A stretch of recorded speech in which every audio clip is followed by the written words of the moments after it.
And నేను మీ గోదావరి అమ్మాయిని. అందరూ ఎలా ఉన్నారండి? నేనైతే చాలా బాగున్నానండి.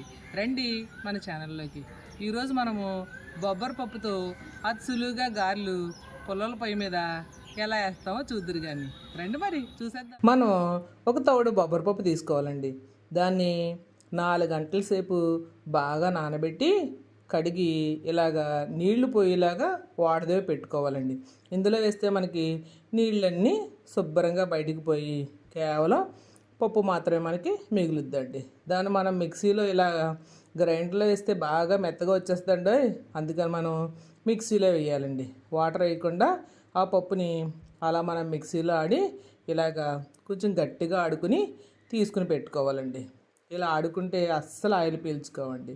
దాంట్లో మనం తగినంత జీలకర్ర వేసుకోవాలండి. జీలకర్ర వేసుకున్న తర్వాత ఉల్లిపాయలని బాగా చిన్న ముక్కల కింద ఉల్లిపాయలు పచ్చిమిరకాయలు తరిగి పెట్టుకుని వాటిని ఆ పిండిలో వేసి మనము బాగా కలుపుకోవాలండి. ఆ ముక్కలు మొత్తం అంతా కలిసేలాగా అడిగి పైకి ఆ జీలకర్ర ఆ ముక్కలు మొత్తం అంతా ఒకసారి కలిపి పెట్టుకోవాలండి. అది అలాగా మొత్తం కలిపెట్టుకున్న తర్వాత మనం రుచికి సరిపడినంత ఉప్పుని వేసుకుని దాన్ని కూడా మనం బాగా మొత్తం పిండి అంతా కలిసేలాగా అడిగి పైకి శుభ్రంగా కలుపుకోవాలండి. మనం చూసుకుంటే రుచికి సరిపడగా ఉప్పు సరిపోయింది లేదో ఒకసారి చూసుకుని సరిపోతే కావాల్సినంత వేసుకుని బాగా మనం కలుపుకుని పెట్టుకోవాలండి. ఇవి అస్సలు ఆయిల్ లాగో చూడండి. మనం అక్కడ నేను చెయ్యి ముంచాను చూడండి, అది పెరుగండి. మనం మజ్జిగలో కొంచెం వాటర్ పోసి పెరుగు ఆ నీళ్ళు పెట్టుకుంటే గారెల రంగు బాగా వస్తాయండి. పిండిని చిన్న చిన్న ఉండల కింద చేసుకుని మనం ప్లాస్టిక్ కవర్ మీద పెట్టుకుని వేసామనుకోండి, నూనె బాగా కాగాలండి. కాగిన తర్వాత మాత్రమే మనం గారెలు వేయాలండి.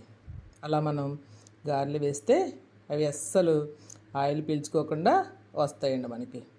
అలా ఒకదాని తర్వాత ఒకటి మనం శుభ్రంగా చిన్న చిన్న ఉండలు తీసుకుని ఆ ఉండ తీసుకున్నప్పుడు ఆ మజ్జిగలో ఒకసారి చెయ్యి ముంచి ఉండ తీసుకుంటే గారి కలరు చక్కగా మంచి గోల్డెన్ కలర్ వస్తుందండి. అందుకని అందులో ముంచి తీసుకుంటే బాగా వస్తాయండి. వాటిని ఇలా ఆయిల్లో వేసుకోవడమే.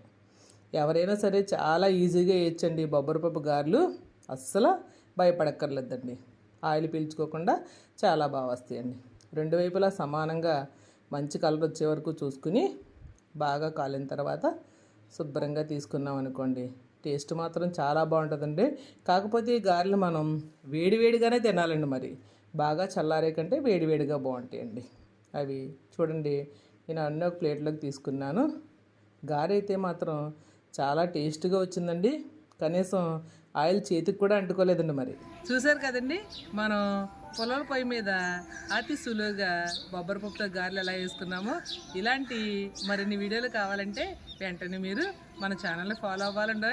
అయ్య బాబాయ్, ఎవరో చూసేలా ఊరికి వెళ్ళిపోకూడదండి. మరి చూసిన వాళ్ళందరూ ఓ లైక్ ఓ షేరు సబ్స్క్రైబ్ చేసుకోవాలండి. మరి ఉంటాను, మీ గోదావరి అమ్మాయి.